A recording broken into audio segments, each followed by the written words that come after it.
vais vous présenter une sélection d'ouvrages qui sont un peu des incontournables, qu'on peut trouver très facilement actuellement parce qu'ils viennent juste de ressortir. Donc on commence à tout seigneur, tout honneur par Kent Anderson, le mythique Sympathy for the Devil, qui reparaît chez Folio, en collection policier, mais que vous ayez mis au Paul Polar, peu importe, hein, il fallait le ranger dans une collection. Kent Anderson, cet ouvrage notamment, c'est un ouvrage mythique qui date de 87. Et Kent Anderson, c'est quelqu'un qui part au Vietnam, je dirais pas la fleur au fusil, mais presque. C'est-à-dire c'est presque un défi personnel, une espèce de allez j'y vais.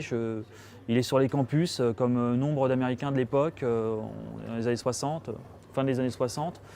Et il va s'engager de son plein gré, c'est-à-dire qu'il va carrément plonger, il va même postuler chez les Bérets Verts, qui vont le former, et il va passer de gentil bab universitaire, encore innocent de l'American Way of Life, à machine à tuer au service de la guerre et du pouvoir qu'il a envoyé là-bas.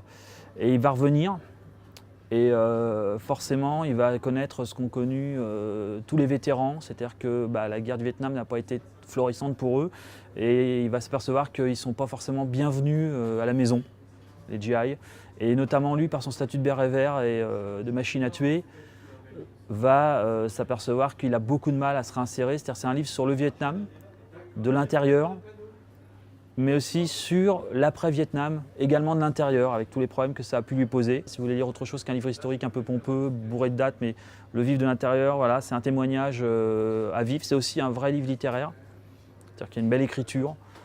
Vous avez également l'éditeur 13e Note, qui rebondissent un peu sur la ressortie du Sympathy for the Devil et qui ont bien raison et qui sortent Pas de saison pour l'enfer. C'est un idéal complément à Sympathy for the Devil, c'est indispensable, c'est-à-dire c'est un peu tous les textes qui n'ont pas été mis. Voilà, et ce qui est intéressant de ça, c'est que voilà, un texte de Kent Anderson qui pour lui était un reliquat ou quelque chose qu'il n'aurait pas mis dans l'ouvrage final est quand même un grand texte. Donc quand on voit les reliquats, je dirais, de Sympathy for the Devil qui sont dans Pas de saison pour l'enfer, alors il y a d'autres choses, hein, il y a des chroniques aussi qu'il a faites à l'époque, des articles de presse ou autres, voilà, c'est simplement une voix, une écriture que je vous invite à découvrir. Toujours sur le Vietnam, alors là on est plus dans quelque chose de... C'est une ressortie également.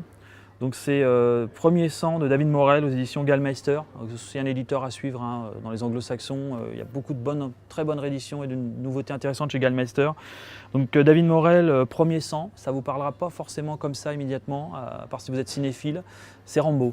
L'intérêt du bouquin et la volonté de Morrell, c'est de ramener le conflit au cœur des États-Unis. Donc effectivement, ça peut avoir un petit côté série B, mais c'est assumé, je pense, quelque part. Et c'est symboliquement que c'est très fort. Voilà. Par contre, public averti, hein, c'est particulièrement violent. Enfin, plus proche de nous, et puis sur un autre média, moi je tenais à signaler chez Urban Comics l'ouvrage de Jason Aaron au scénario et de Cameron Stewart au dessin, De l'autre côté.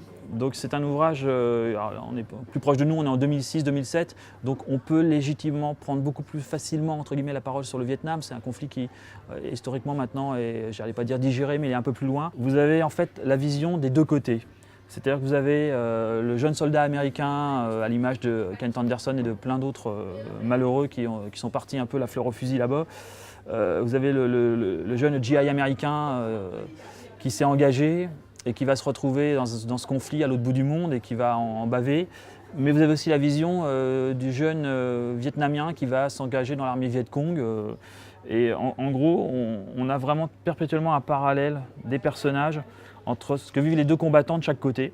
Donc on a à la fois un récit sur le Vietnam plutôt sans concession, c'est-à-dire que là vraiment graphiquement, thématiquement, on ne prend pas de gants, hein, on essaie d'être au plus proche, même si c'est très graphique, d'une réalité terrible qu'est la guerre et ce conflit en particulier. Et puis vous avez tout un côté document aussi, parce que Urban ne fait jamais les choses à moitié, qui vous décrit un peu ce conflit plus précisément, le carnet de croquis, plein de petites choses, hein, plein de friandises. Si vous aimez les beaux dessins et les beaux romans graphiques, hein, parce que c'est un pur roman graphique, vous allez vous régaler.